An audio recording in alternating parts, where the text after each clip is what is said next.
përfundimtare.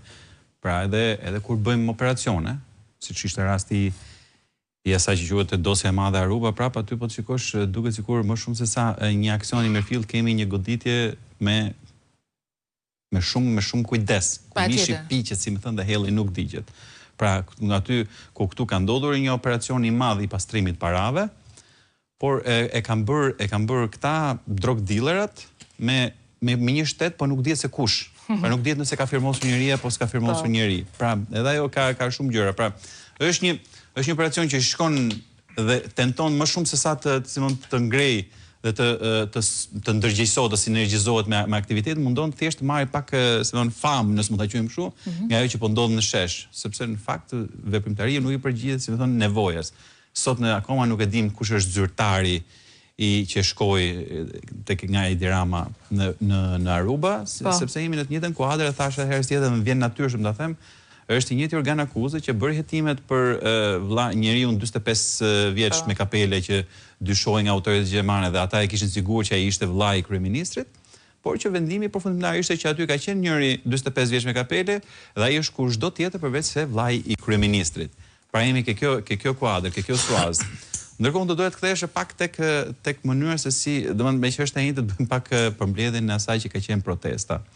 Mendoj që protesta ka arritur të ndërgjegjësojë dhe të nxjerrë në pa një tjetër, si më për qytetarët që s'kan dashur ta besojnë një tjetër figurë, si më themi kështu, sigurimse të mënyrës se si vepron në regjimi. Pra, mjaftoi vetëm momenti kur Dritan Goxha, një ish ushtarak një ish ushtar i UÇK-s, sepse ka medalet, pra sado që këta mundohen të bëjnë pisë të tjerë. Ai dhe babai i tij ndjer Dilever Goxha i kanë medalje. Faktin që kur gjithë, si me thonë, tërhiqin dhe iknin nga Kosova, këta ishin dy babe birë që shkuan në Kosovë dhe dhanë kontributin e tyre. Kështu që mënyrën... Shiko, Dritanit ju gjet, se dakord kjo pjesë, të trajtojmë dhe këtë pjesë, po Dritanit ju gjet edhe një akuzë e cila të shqetëson kur lëshohet kaq i lehtë publikisht. Se në fundit jeni një shtet që ka dhe shërbim sekret, ka dhe këshillë sigurie, ka dhe në momentin që njerëzit që janë më lart në pushtet, ta lëshojnë të ai bashkëpunon me Iranin dhe vjet në shërbim të Iranit, kjo është. Tani, kush është më i rrezikshëm, dhe kjo është pyetja për qytetarët që na ndjekin, kush është më i rrezikshëm për sigurinë kombëtare? Një person i cili thot që në një moment caktuar thot që kjo gjë zgjedhet edhe me plumb, apo njëri dhe që bën një analizë, po themi, më ashtu siç e shikon ai konfliktin mes Iranit dhe Shtetit Bashkuar të Amerikës. Është ky njeri më i rrezikshëm apo kryeministri i të njëjtit vend i cili 2 herë apo 3 herë ka dalë dhe ka thënë për atë që është presidenti i Shteteve të Bashkuara të Amerikës sot, dhe ka thënë që nëse ky njeriu zgjidhet, ky do të jetë 1 turp për njerëzimin, 2 fatkeqësi e madhe për fatet e Shteteve të Bashkuara të Amerikës dhe botrore, dhe 3 do të jetë do vërë në pikpyetje të madhe raportet mes Shqipërisë dhe Shteteve të Bashkuara të Amerikës. Se sonde këtu vetëm një moment, të lutem, Bedit, ta ndjekim pak teleshikuesit sepse absurditeti gjithë kësaj historie është që përballë së njëjtës akuzë, pyetja duhet kush rrezikon sigurinë kombëtare? Ja kemi bërë këtë Dritan Goxhaj? Po. Apo Edi Rama, kryeministër nga 2013 sot. Shumë bukur. Përballë së njëjtës akuzë, ja si përgjigjet kryegrupit parlamentar të Partisë Socialiste, njeriu i cili ka vendosur të bëjë zëdhënësin e mesazheve më të rëndësishme të Edi Ramës. Njëshin.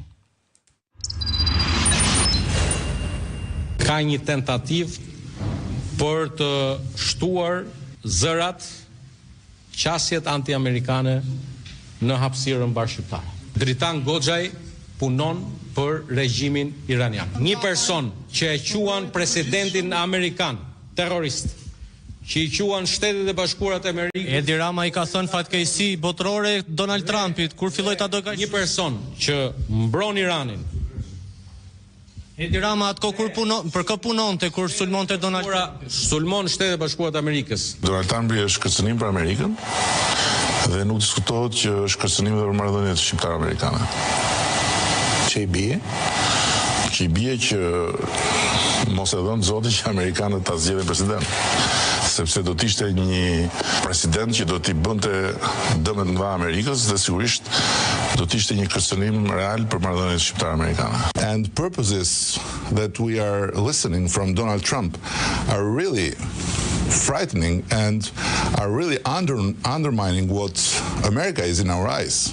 God forbid, I think would harm a lot America and would harm a lot the democratic world. As nga regjimi i Iranit nuk kanë arritur ta bëjnë dot një deklaracion e tyre, sigurisht ata e kanë armike Diramën. Donald Trump dhe Dira. Po bra. Ti filluar ta besosh atë që thotë Dirama. Dhe kanë armik dhe kur një gjë e tillë nuk është guxuar të thotë dhe sigurisht nuk është marrë përsipër nga kryeministri. Dhe prandaj po them, duke referuar deklaratës së zotit Balla, duke referuar dhe faktit për cilin po linçohet një njeri i cili ndryshe nga Edi Rama që shiste ikona të vjedhura në 2008, në 98-97, ky bashkë me babën e vet shkuan të luftonin për USHK-n. Kush e do më shumë Kosovën? Kush e do më shumë Shqipërinë dhe çështjen kombëtare?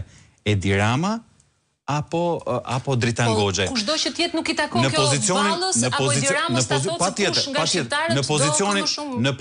Në pozicionin kur po bëjmë gjyqin e